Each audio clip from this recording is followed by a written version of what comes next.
पटना समाचार में आपका बहुत बहुत स्वागत है। चलिए जानते हैं बिहार की फटाफट बड़ी खबरों को, लेकिन उससे पहले ये न्यूज़ आप किस जगह से देख रहे हैं हमें कमेंट बॉक्स में ज़रूर बताएं। पटना के पुनपुन में धार्मिक समारोह के दौरान बारिश के कारण पुरानी दीवार अचानक भरभरा कर गिर गई। वहां बैठे 60 से 80 लोग मलबे में दब गए। 25 से ज़्यादा लोग घायल हुए हैं। 8 की स्थिति गंभीर बनी हुई है, जिन्हें पीएमसीएच में रेफर कर दिया गया है। हादसे के बाद घटनास्थल पर पहुंची पुलिस और स्थानीय लोगों की मदद से मलबे में दबे लोगों को बाहर निकाला गया। पटना की पाटलिपुत्र में बदमाशों ने सुप्रीम कोर्ट के जज एहसानुद्दीन अमनुल्लाह के घर में चोरी की वारदात को अंजाम दिया। जज अपने परिवार के साथ दिल्ली में रहते हैं। पटना आवास पर देखरेख के लिए एक गार्ड है जो चोरी के वक्त अपने घर पर चला गया था। समस्तीपुर में जहरीली शराब पीने से एक युवक की मौत हो गई। 3 की स्थिति गंभीर बनी हुई है। घटना पटोरिया थाना क्षेत्र स्थित नगर परिषद वार्ड नंबर 9 मोहल्ले की है। आक्रोशित लोगों ने अवैध शराब कारोबारी बादल के घर पर तोड़फोड़ भी की। मृत युवक की पहचान सोनू कुमार के रूप में की गई है। घायलों का इलाज की जा रही है। दरभंगा स्टेशन पर पुलिस ने टिकट चेक कर रहे एक फर्जी टीटीई को गिरफ्तार किया है। फर्जी टीटी दानापुर जोगबनी एक्सप्रेस में यात्रियों की टिकट चेक कर रहा था। इसी दौरान एक यात्री को शक हुआ। उसने फोटो खींचकर इसकी जानकारी रेलवे प्रशासन को दी, जिसके बाद टाइगर स्क्वाड के चंद्रकिशोर यादव और धर्मेंद्र कुमार ने तुरंत कार्रवाई की। पकड़े गए युवक की पहचान अकल चौधरी के रूप में की गई है। मुजफ्फरपुर में पाइप खोलने के दौरान 3 मजदूर 30 फीट गहरे सीवरेज में फंस गए। 2 की मौत हो गई, 1 को सुरक्षित बाहर निकाल लिया गया है। इनके पास सेफ्टी बेल्ट नहीं थे। तीनों ठेके पर स्मार्ट सिटी का काम करने दूसरे राज्य से आए थे। पटना में सेल्फी लेने के दौरान 24 वर्षीय नीतू 15 फीट की ऊंचाई से गांधी सेतु में गिर गई। युवती को डूबता देख गाय घाट में ड्यूटी पर तैनात एसपी के 8 जवान वोट लेकर उसे बचाने के लिए निकल गए।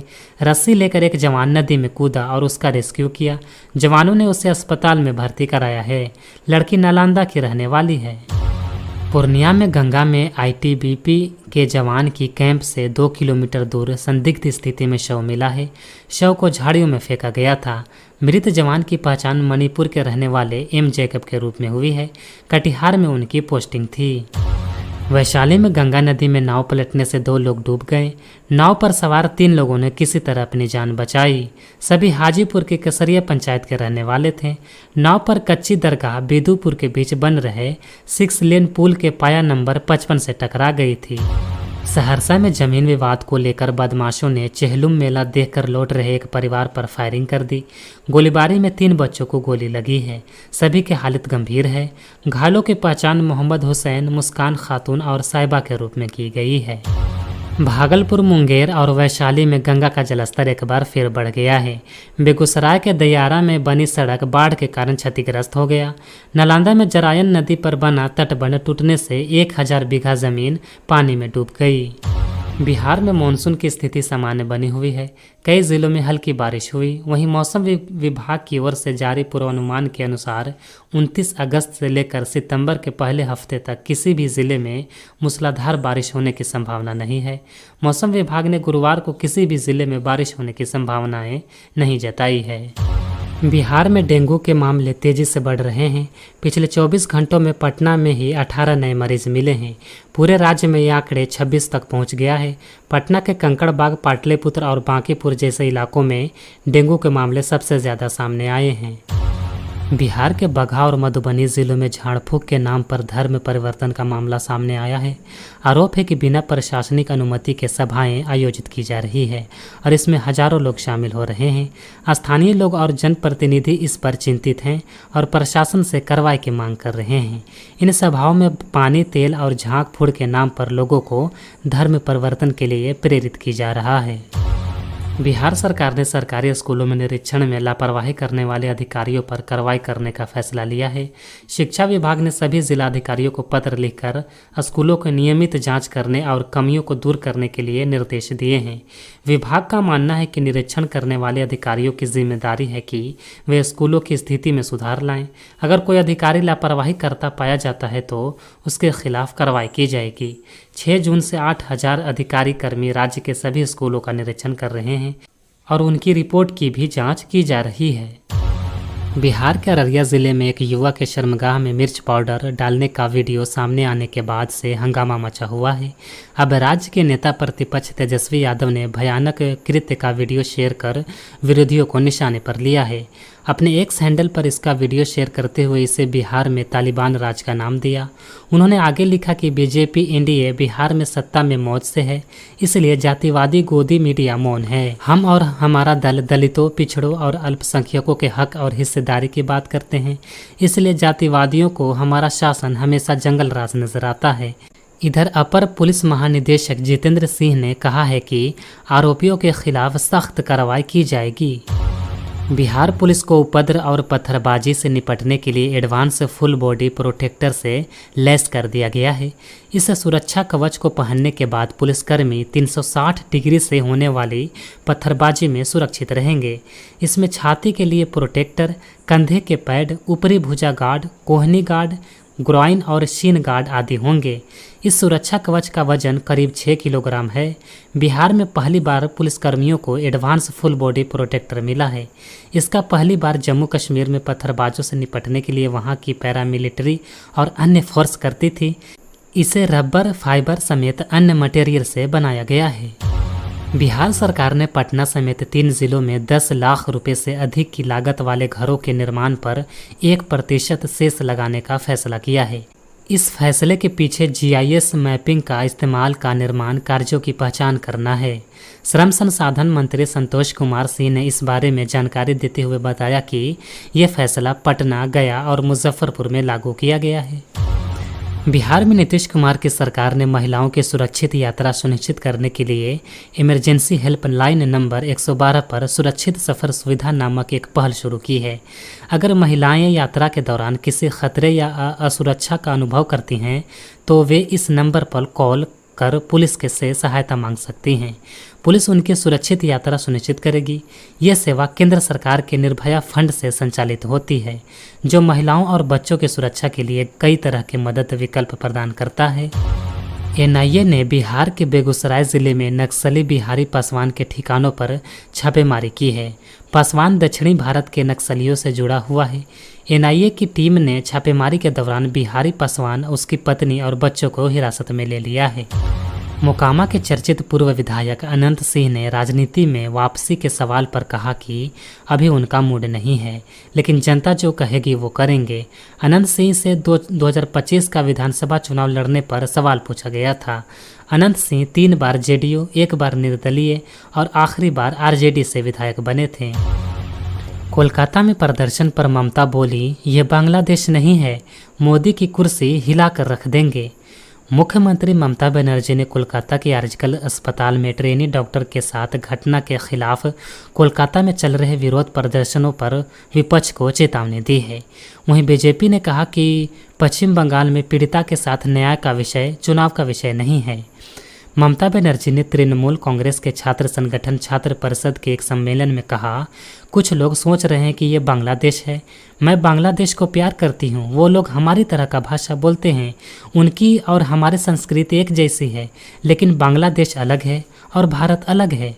उन्होंने प्रधानमंत्री मोदी पर निशाना साधते हुए कहा, मोदी जी अपनी पार्टी के जरिए आग लगा रहे हैं। अगर बांग्ला जला तो असम, झारखंड, बंगाल, उड़ीसा भी नहीं बचेगा और उत्तर प्रदेश पर भी इसका असर होगा। हम मोदी जी की कुर्सी हिला कर रख देंगे। कोलकाता में ट्रेनी डॉक्टर के रेप और हत्या मामले में मंगलवार को छात्रों ने राज्य सचिवालय यानी नब्बान भवन तक विरोध मार्च निकालने का आह्वान किया था। इस विरोध मार्च के दौरान प्रदर्शनकारी छात्रों और पुलिसकर्मियों के बीच झड़प देखने को मिली थी। इस झड़प के विरोध में बीजेपी ने बुधवार को 12 घंटे का बंद बुलाया था। सुप्रीम कोर्ट ने मनी लॉन्ड्रिंग से जुड़े मामलों में एक महत्वपूर्ण टिप्पणी करते हुए कहा है कि PMLA यानी मनी लॉन्ड्रिंग पर रोकथाम वाले कानून के तहत जमानत देना नियम है, जबकि जेल भेजना अपवाद है। ये टिप्पणी सुप्रीम कोर्ट ने झारखंड के मुख्यमंत्री हेमंत सोरेन के सहयोगी प्रेम प्रकाश को जमानत देते हुए की। अदालत ने कहा कि PMLA की धारा 45 सिर्फ जमानत की शर्तों को निर्धारित करती है और जमानत के बुनियाद सिद्धांत को नहीं बदलती। कोर्ट ने यह भी कहा कि संविधान के अनुच्छेद 21 के तहत किसी व्यक्ति की आज़ादी को छीनना अपवाद है और ये केवल वैध और तर्कसंगत कानूनी प्रक्रियाओं के माध्यम से हो सकता है। सुप्रीम कोर्ट ने झारखंड हाई कोर्ट के जमानत से इनकार के फैसले को पलटते हुए ये निर्देश दिया है। कब्जे वाले वेस्ट बैंक में इजरायली सेना के एक बड़े सैन्य अभियान में कम से कम 11 फ़लस्तीनी मारे गए हैं। फ़लस्तीनी स्वास्थ्य मंत्रालय के अनुसार अल-फार रेफ्यूजी कैंप पर हुए हवाई हमले में 5 और जेनिन में ड्रोन हमले और हथियारबंद संघर्ष में 6 लोग मारे गए हैं। इजरायली सेना ने कहा है कि वो जेनिन और टुलकार्प में आतंकी गतिविधियों के खिलाफ अभियान चला रही है। ये अभियान 4 फ़लस्तीनी शहरों जेनिन, टुलकार्म, नाबलूस और टुबास को एक साथ निशाना बना रहा है, जो दूसरे इंतिफादा के बाद पहली बार हुआ है। जेनिन की सभी सड़कों को बंद कर दिया गया है और रेफ्यूजी कैंप में हथियारबंद संघर्ष जारी है।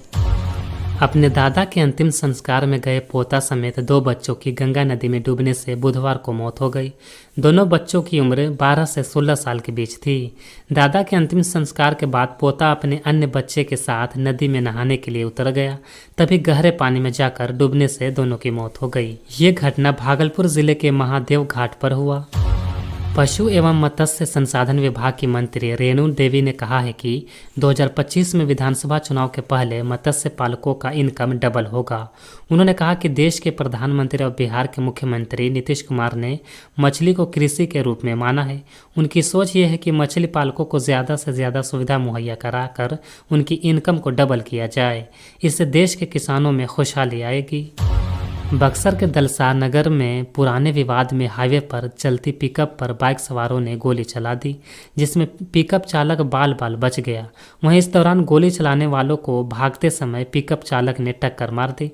घटना में एक आरोपी भाग गया, जबकि 2 लोगों को ग्रामीणों ने पकड़कर पुलिस के हवाले कर दिया। किसी पुराने विवाद में इस घटना को अंजाम दिया गया। अपराधियों से पुलिस पूछताछ कर रही है। 2025 विधानसभा चुनाव को लेकर बीजेपी ने तैयारी शुरू कर दी है। बीजेपी ने सदस्यता अभियान को लेकर गांव-गांव तक घूमना शुरू कर दिया है। इस बीच बीजेपी के राष्ट्रीय अध्यक्ष और केंद्रीय स्वास्थ्य मंत्री जेपी नड्डा 6 सितंबर को पटना आएंगे। 2 दिन के बिहार के दौरे पर कई अस्पताल का उद्घाटन करेंगे। साथ ही बीजेपी नेताओं से मिलकर चुनाव की तैयारियों का भी जायजा लेंगे। सीतामढ़ी के भीटा मोड़ इंटरनेशनल बॉर्डर पर एक शख्स को संदेहास्पद स्थिति में पकड़ा गया। वह अवैध रूप से भारत से नेपाल क्षेत्र में प्रवेश कर रहा था। गिरफ्तार शख्स अमेरिकी नागरिक क्रिस्टोफर जीव है, जो अमेरिका के कैलिफोर्निया में रहने वाला है। झारखंड के पूर्व सीएम चंपाई सोरेन ने झारखंड मुक्ति मोर्चा जेएमएम की प्राथमिक सदस्यता से इस्तीफा दे दिया है। उन्होंने कहा कि हमने जो भी फैसला लिया है झारखंड के हित में लिया है। हम संघर्ष करने वाले व्यक्ति हैं, पीछे नहीं हटेंगे। पूर्व सीएम ने आगे कहा कि वे 30 अगस्त को बीजेपी में शामिल होंगे। पार्टी उन्हें जो भी दायित्व देगी उसी हिसाब से काम करेंगे। दरअसल 18 अगस्त को चंपाई ने एक चिट्ठी के जरिए अपनी नाराजगी जाहिर की थी। उन्होंने सीएम पद से इस्तीफा के लिए जाने के तरीके को आत्मसम्मान पर चोट बताया था। देश के 9 राज्यों में 12 औद्योगिक स्मार्ट शहर तैयार किए जाएंगे। इसके अलावा 10 राज्यों में 6 कॉरिडोर बनेंगे। पीएम नरेंद्र मोदी की अध्यक्षता में आर्थिक मामलों की कैबिनेट समिति ने इसकी मंजूरी दी। 12 औद्योगिक स्मार्ट सिटी परियोजना के तहत 10 लाख लोगों को प्रत्यक्ष और 30 लाख लोगों को अप्रत्यक्ष तौर पर रोजगार मिलने की संभावना है। केंद्रीय मंत्री अश्विनी वैष्णव ने कहा कि प्रोजेक्ट की कुल लागत 28,602 करोड़ होगी। बिहार राज्य की बात करें तो यहाँ गया जिले में इंडस्ट्रियल स्मार्ट सिटी बनाई जाएगी। बिहार के पुलिस महानिदेशक डीजीपी राजविंदर सिंह भट्टी उर्फ आरएस भट्टी को सीआईएफ का डायरेक्टर जनरल बना दिया गया है। उनकी नियुक्ति के संबंध में बुधवार को केंद्र सरकार की ओर से अधिसूचना जारी की गई। बिहार में अब नए डीजीपी की तलाश तेज हो गई है। नए डीजीपी के कार्यालय में ही अब राज्य में विधानसभा चुनाव होने के आसार हैं। राज्य के अस्पतालों में डिजिटल माध्यम से मरीजों को देखा जा रहा है। डिजिटली मरीज देखने के मामले में राज्य भर में 99.02% के साथ बांका टॉप पर है। सबसे पीछे भोजपुर जिला है। भोजपुर के 69.57% मरीजों को डिजिटल माध्यम से देखा गया। स्वास्थ्य विभाग ने 12 अगस्त से 17 अगस्त तक विभिन्न अस्पतालों में डिजिटल माध्यम से डॉक्टर द्वारा मरीजों के देखने की स्थिति जांची। इसमें पाया गया कि सभी जिलों में 69% से अधिक मरीज काजक के पुर्जा की जगह डिजिटल पुर्जा पर मरीज देख रहे हैं। आज के समाचार में बस इतना ही। बिहार के तमाम बड़ी खबरों को जानने के लिए देखते रहिए पटना समाचार। और साथ ही अगर ये न्यूज़ आप यूट्यूब पर देख रहे हैं तो चैनल को सब्सक्राइब करें, और अगर आप फेसबुक पेज पर देख रहे हैं तो लाइक और फॉलो ज़रूर करें। धन्यवाद।